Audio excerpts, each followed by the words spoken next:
I built the greatest economy in the history of the world. We had the best economy ever, history of the world. And I'm doing the same thing again, but this time it's actually much bigger and even better. The numbers far surpass my record-setting first term. On our southern border, we have successfully repelled a colossal invasion. And for the last 4 months, and that's 4 months in a row, the number of illegal aliens admitted and entering our country has been 0. Hard to believe, because if you look back just a year ago, it was millions and millions of people pouring in from all over the world, from prisons, from mental institutions, drug dealers. All over the world they came. They just poured into our country with the ridiculous open border policy of the Biden administration.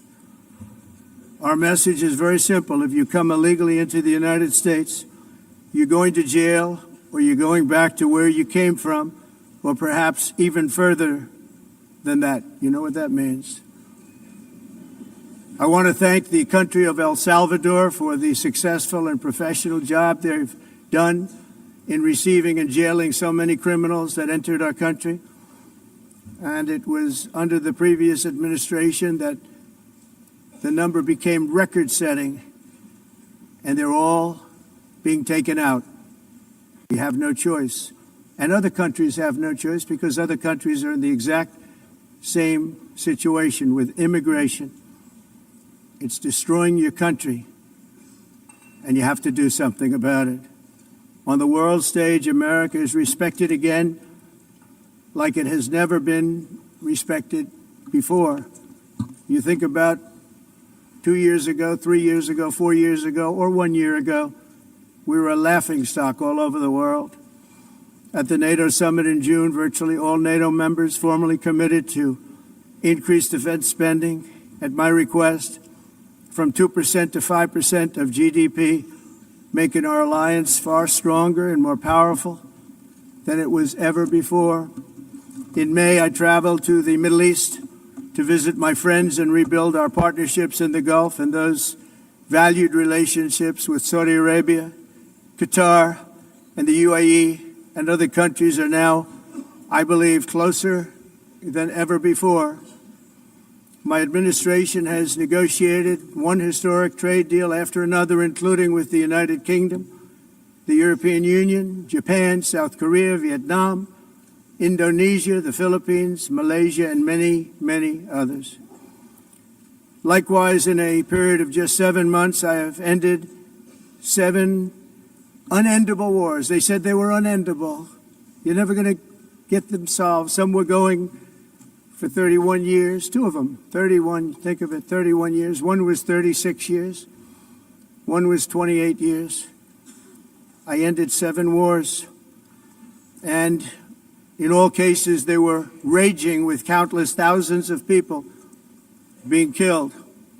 This includes Cambodia and Thailand, Kosovo and Serbia, the Congo and Rwanda, a vicious, violent war that was, Pakistan and India, Israel and Iran, Egypt and Ethiopia, and Armenia and Azerbaijan. It included all of them.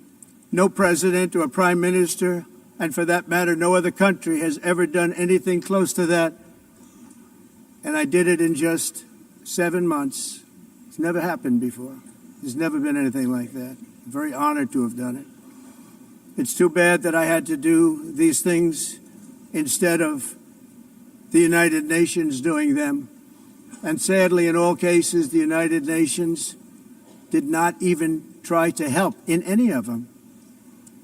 I ended 7 wars, dealt with the leaders of each and every one of these countries, and never even received a phone call from the United Nations offering to help in finalizing the deal.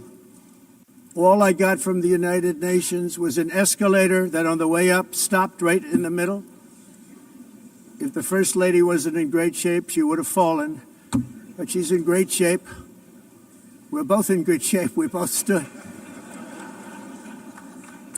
And then a teleprompter that didn't work. These are the two things I got from the United Nations, a bad escalator and a bad teleprompter. Thank you very much. And by the way, it's working now. It just went on. Thank you. I think I should just do it the other way. It's easier. Thank you very much. I didn't think of it at the time because I was too busy working to save millions of lives. That is the saving and stopping of these wars. But later I realized that the United Nations wasn't there for us. They weren't there. I thought of it really after the fact, not during these negotiations, which were not easy. That being the case, what is the purpose of the United Nations? The UN has such tremendous potential. I've always said it. It has such tremendous, tremendous potential, but it's not even coming close to living up to that potential. For the most part, at least for now, all they seem to do is write a really strongly worded letter and then never follow that letter up.